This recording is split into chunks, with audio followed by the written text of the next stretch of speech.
अच्छे बच्चे हाँ जी। कैसे बैठेंगे? बेटा हम लोगों ने अभ्यास 5A में भाग करना सीख लिया था। आज हम लोगों का पहला सवाल है, निम्नांकित बहुपदों के घातांक बताइए। घातांक बताना बहुत आसान सा तरीका है। जैसे कि मैं यहाँ पर एक आपको यार उदाहरण से समझते हैं। ये कितने पदीय व्यंजक है? दो। एक पद ये है और एक पद ये है। यहाँ पर चर क्या है? अच्छा, चर क्या है? x। यहाँ पर भी चर x है। दोनों में क्या अंतर है? यहाँ पे घात कितनी है? x और यहाँ कितनी है? 1। तो किसी भी पद में जो अधिकतम घात होती है वही उस व्यंजक की या बहुपद की घात कहलाती है। बताओ घात कितनी है इस बहुपद की? 2। हमने लिखा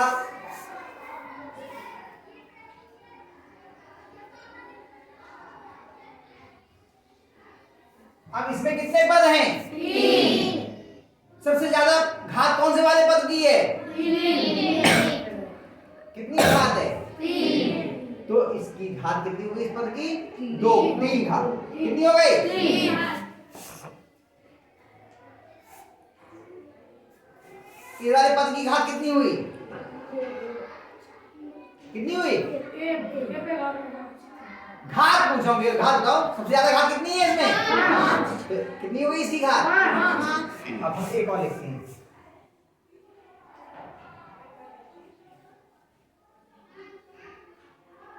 अब बताओ इसमें घात कितनी होगी?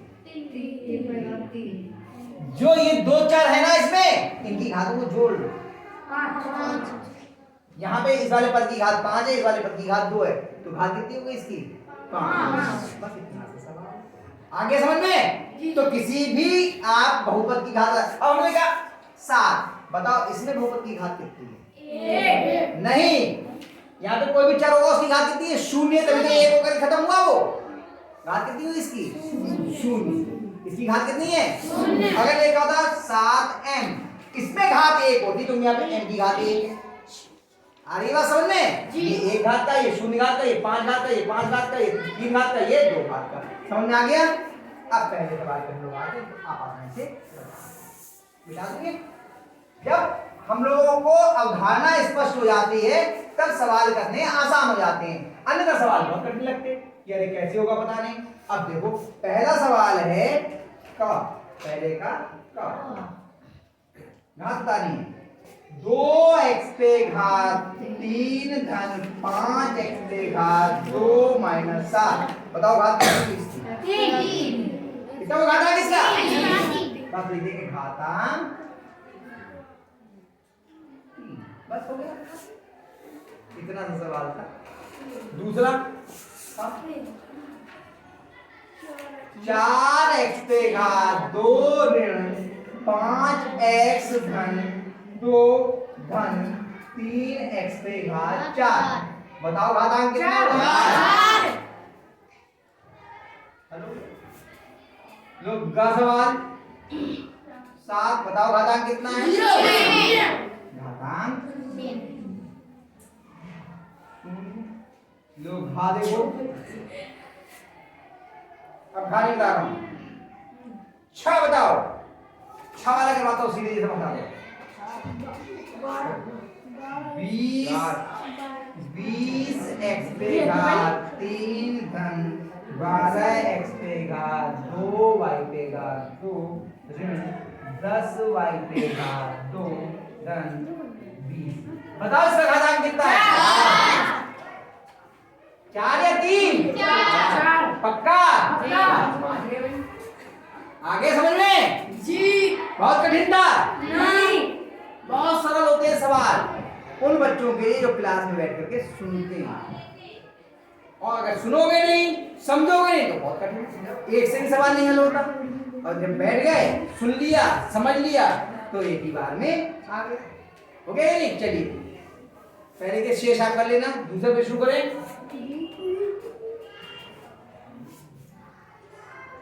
9z पे घात, भाग कीजिए का, 9z पे घात 5 धन 12 z पे घात 4 ऋण 6 z पे घात 2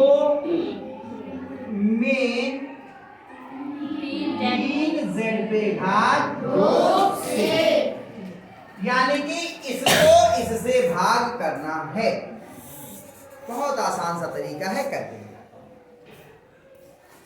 कैसे लिखेंगे? अंश में लिखेंगे 9z पे घात 5 धन 12z पे घात 4 ऋण 6z पे घात 2 बटे 3z पे घात 2। अब क्या करेंगे? इसका मतलब हमने पिछले अभ्यास में भी देखा था, इससे इसको भी भाग करेंगे, इससे इसको भी भाग करेंगे, इससे इसको भी, सबको भाग करेंगे अलग अलग बराबर।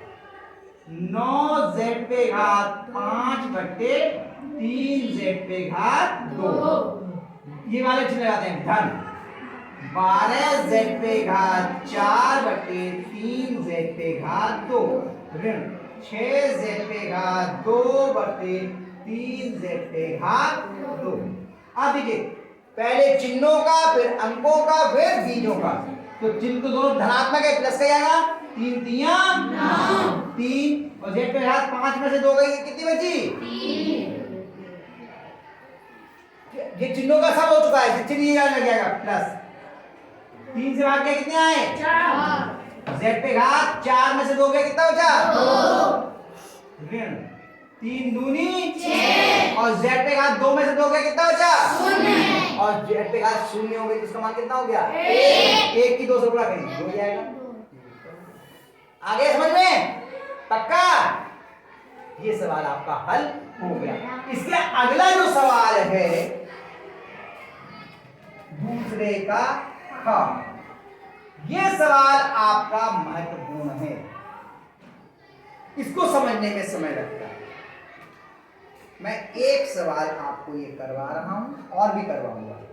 यहां पर आपको बहुपद से बहुपद को भाग करना है, यानी द्विपद या त्रिपद से आपको भाग करना है, द्विपद या त्रिपद को। यहां पे आपको भाजक जो था वो एक पदीय व्यंजक था, बहुत आसानी से हो गया। अब अगले सवाल में देखो, भाजक भी द्विपदीय है या नहीं है? क्या लिखा है? x धन 4। इस सवाल को थोड़ा हमें ध्यान से करना पड़ेगा। x पे घात 2 धन 9x धन 20 में x धन 4 से। ये सवाल थोड़ा उलझा हुआ होता है, कई बच्चे इसमें चकरा जाते हैं, लेकिन आप लोग नहीं चकराएंगे अगर आप लोग मेरी एक एक बात को ध्यान से सुनेंगे। इस सवाल में आपको अनिवार्य रूप से रफ कार्य का प्रयोग करना है, इसलिए रफ के लिए पहले से स्थान बना लीजिए। रफ कार्य करना ही पड़ेगा, जैसे मैं आपके लिए बताया था वर्गमूल के सवालों में कि रफ का प्रयोग करना ही करना है, नहीं तो सवाल होगा ही नहीं। ज्यादा स्पेस चाहिए रफ के लिए, यहां पर भी करना पड़ेगा। कैसे होगा देखिए, बहुत आराम से तरीका बताता हूं। पहले इससे भाग करना है, पहले आपने भाग का निशान बनाया, जो ये था इसको यहां लिखा और इसको इसके अंदर x के घात 2 धन 9x धन 20। इतने में कोई समस्या? भाजक को यहां लिख लिया, भाजी को यहां लिख लिया, बिल्कुल ऐसे बना लिया। दूसरी बात जो ध्यान रखनी है, घातों का घटता हुआ क्रम होना चाहिए, इसमें भी और इसमें भी। सबसे बड़ी घात कितनी है? 2, फिर 1, फिर 0, 1 घात और 0 घात। समझ लो, जब ये लिखें, अगर इसका क्रम बिगड़ा हुआ भी हो तो भी आपको सही क्रम में लिखना है। सबसे बड़ी घात, उससे कम घात, उससे कम घात, उससे कम घात, उससे कम घात। ठीक, यहां तक कोई समस्या? अब इसके बाद कैसे करते हैं? इसकी सबसे बड़ी घात वाला पद कितना है? और इसकी सबसे बड़ी घात का पद कितना है? इससे इसको भाग, इसके बटे ये कितना आया? ये रफ में काम कर रहे हैं, कितना आ गया? इस x को हमने चाहे यहां लिख लो, यहां चलो ये लिख लो, जगह तो यहां लिखिए, ऊपर भी लिख सकते, ये x यहाँ, ये भागफल में ही आ गया, भागफल में x। अब क्या करते हैं समझ लो, इसकी इन दोनों से गुणा कर करके जो सजातीय पद उसके नीचे लिखते हैं। x की 4 से गुणा करिए तो कितना आया, 4x प्लस का x वाला पद इसमें कौन सा है, 9x प्लस का 4x इसके नीचे। ठीक, अब इस x की इससे गुणा करिए कितना आया, x पे घात 2 प्लस का x पे घात 2 वाला पद कौन सा है, ये रहा, इस पे x पे घात 2। इतने में कोई परेशानी हो तो बता, फिर समझ लो आराम से। पहले हमने इसको इससे भाग किया, ये आ गया, इसको हमने भागफल में लिखा, जो लिखा इसकी इन दोनों से गुणा किया।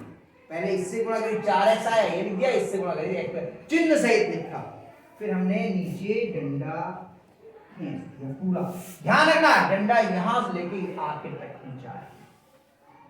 डिजाइन के तरीके से बता रहा हूं, ऐसे ही करना, नहीं तो गलत होने की संभावना रहेगी। अब हम इसमें से इसको घटाते हैं, बीजगणितीय घटाने में क्या करते हैं, पहले इनके हम चिन्ह बदलते हैं। अगर कोई धनात्मक है तो उसे ऋणात्मक कर देंगे, और ऋणात्मक है तो उसे धनात्मक। ये धनात्मक है, कैसा हो गया ऋणात्मक, ये धनात्मक है, कैसा हो गया ऋणात्मक। अब देखो दोनों के चिन्ह अलग अलग हो गए, बड़ा है 9x प्लस का, 9x में से 4x के कट गए, प्लस का 5x आ गया, और ये देखो x स्क्वायर में से x स्क्वायर गया तो खत्म हो गया, कुछ नहीं बचा। चाहे तो काट दो, चाहे ऐसे लिखा रहने दो, कोई फर्क नहीं पड़ता। कुछ लोग काट देते हैं, अधिकांश लोग काट देते हैं, आप नहीं भी काटोगे तो भी चल जाएगा, ये तो खत्म हो गया, x स्क्वायर में से x स्क्वायर गया।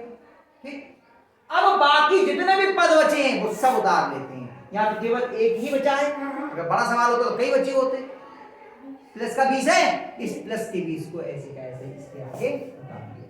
ध्यान रखना अंक गणितीय में हम एक अंक उतारते हैं केवल नीचे, याद है सूरज सिखा रहे थे बाकी सवाल, इसमें जितने भी बचे सब उतार लेते हैं एक ही बार, हर बार में उतार लिए सारे, केवल एक ही था तो एक ही उतर गया, चिन्ह सही लिखा, प्लस का चिन्ह लगा के उसी चिन्ह के साथ लिख दिया। ठीक, अब फिर वही प्रक्रिया करेंगे जो यहाँ की थी। यहाँ जो लिखे हुए हैं इनमें सबसे बड़ी घात का पद क्या है, 5x, 5x है, 5x को हमने किया, और इसमें वही x है, ये तो हमेशा यही रहेगा, इससे भाग किया, कितना आ गया, प्लस का या माइनस का, प्लस का, तो प्लस का 5 लिखेंगे, केवल 5 नहीं लिखेंगे, चिन्ह के साथ लिखेंगे प्लस का 5। ठीक है, इतनी बात समझ में आई जी। अब इस प्लस के 5 की इन दोनों से गुणा करेंगे और सजातीय के नीचे सजातीय लिखेंगे, तो प्लस का 5 प्लस का 4 कितना, प्लस का 5 चौक 20 है। कोई पद क्या जिसमें कोई भी बोल करना हो, प्लस का 20 आ गया। अब 5 की x से गुणा करेंगे कितना आया, प्लस का 5x, चिन्ह के साथ बोलेंगे 5x के नीचे 5x आ गया, और ये लकीर थी। अब क्या करेंगे, घटाएंगे, और घटाने में पहले क्या करेंगे, ये प्लस का है तो काय का हो गया, ये प्लस का है तो काय का हो गया, और 20 में से 20 गया, क्या बचा, अच्छा यहाँ पे आप प्लस 0 लिख सकते हो चाहो ना, सही है, और 5x अलग अलग चिन्ह के घट गए, 5x से 5x गया, शेष पर कितना आया, पूर्ण विभाज्य, उत्तर क्या आया, भागफल क्या आया, तो चेक करो, देखो x प्लस 5 आ रहा है, हटना है।